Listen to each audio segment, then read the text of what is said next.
City of Mist prides itself on being a cinematic TTRPG, and its narrative-focused rule set is made possible with two game mechanics, tags and statuses.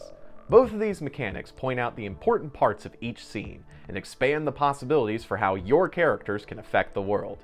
Because of tags and statuses, you can play everything from shape-shifting monster hunters to magical lounge singers and everything in between. By community request, we're examining these two parts of the game to showcase just how the City of Mist engine runs. A tag in City of Mist is an important detail or quality that is notable enough to affect the game. Tags can be absolutely anything, such as abilities, equipment, allies, scenery, character traits, story elements, and even thematic catchphrases. Tags accomplish two things. They describe an important part of the narrative and buff or debuff your character's moves. There are three types of tags in City of Mist: story tags, power tags, and weakness tags. Story tags are elements of the narrative that are significant in a scene but aren't tied to a single character sheet. Story tags can be temporary items or abilities, such as a stolen motorcycle or gift of flight. They can also be independent elements like the police, pouring rain, or even something as broad as an air of mystery. Not every detail in a scene needs to be a story tag, though.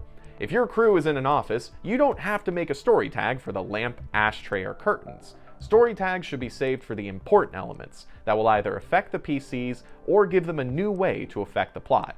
That said, MCs can create story tags on the fly, so maybe the lamp does become a story tag if one of your characters decides to chuck it at someone. Characters can also create their own story tags using the move Change the Game. This opens up a wild amount of possibilities, from summoning Ifrits to building a motorcycle to assembling a violent street gang. For an in-depth look at this move, check out our City of Mist in action for Change the Game. The other two types of tags are power tags and weakness tags, which you design when you create your character. Power tags are beneficial traits, while weakness tags are dramatic flaws. Unlike story tags, power tags and weakness tags are permanent and can only be used by you, barring certain theme improvements like Quartermaster from the Possessions theme book. Tags can be almost anything in City of Mist, but when you want to represent conditions, that's when you use statuses.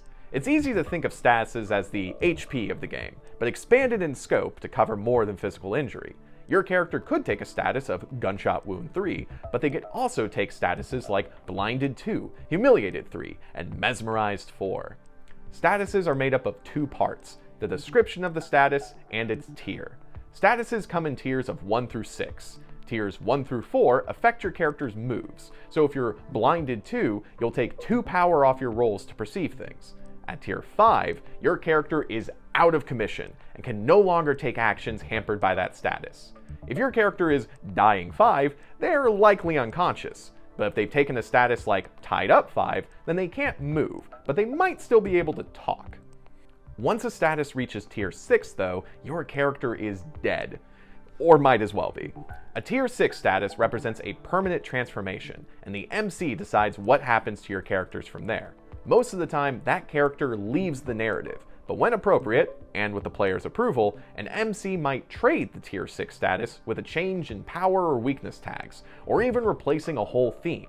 Statuses stack up in a few key ways. First off, only statuses on the same spectrum stack. Ouch 1 and Broken Arm 3 are on the same physical spectrum, but they'd have nothing to do with an emotional status like Sad 2. Second, when stacking statuses, each tier requires a status of an equal tier to go up to the next tier. Broken Arm 3 and Broken Arm 3 don't add up to Dead 6. Instead, they go up to the next tier to a status like Multiple Fractures 4. When stacking statuses of two different tiers, two things can happen. If you have Ouch 1 and then take Broken Arm 3, the greater tier simply replaces the smaller tier, so you just have Broken Arm 3. But if you have Broken Arm 3 and take Ouch 1, then that smaller status adds a pip to the greater status until the next tier is reached. Smaller statuses add up, so taking Ouch 1 2 more times would bring it up to Multiple Fractures 4. To keep track of these statuses, be sure to use City of Mist tracking cards, which you can download as a PDF sheet in the free download section on the City of Mist website, or buy as ready-to-use dry erase status cards. So what are the differences between tags and statuses? Well, tags are used to describe people, objects, and their essential qualities, but they don't represent the current state of a person or object. You won't have a tag like fried or dead, for example. In the same vein, statuses represent conditions, not people and objects. You can't have a status like Gun 2 or Vigilante 5. That said, both tags and statuses can affect roles in either beneficial or detrimental ways. Positive tags and statuses add to your character's power, and negative tags and statuses subtract from your action's power. If your character has taken Gunshot Wound 3, then that's going to hurt them if they choose to go toe-to-toe and fire back.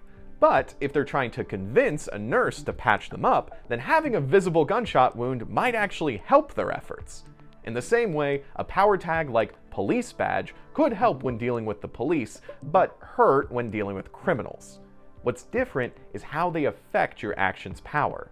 Every tag, positive or negative, is worth 1 power, and each tag adds up traditionally.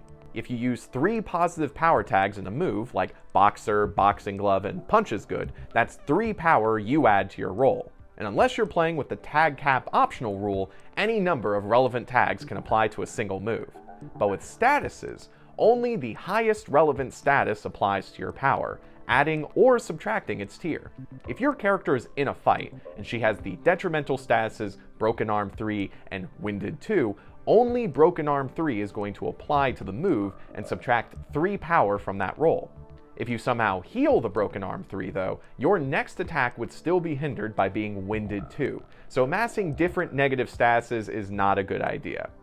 If you have both beneficial statuses and detrimental statuses, then the highest of each applies. If you have Broken Arm 3, but also Powered Up 4, then you subtract the 3 power and gain 4 power, ending up with 1 power to add to your roll.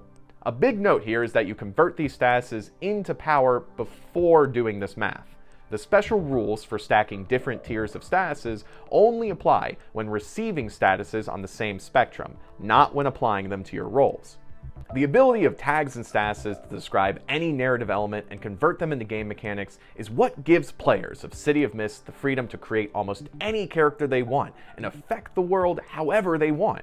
If you'd like a comprehensive look at how tags and statuses work, consider picking up the City of Mist Player's Guide at cityofmist.co. Are there other City of Mist mechanics you'd like us to talk about in these videos? Let us know in the comments, on social media, or on the City of Mist Discord. Until then, have fun!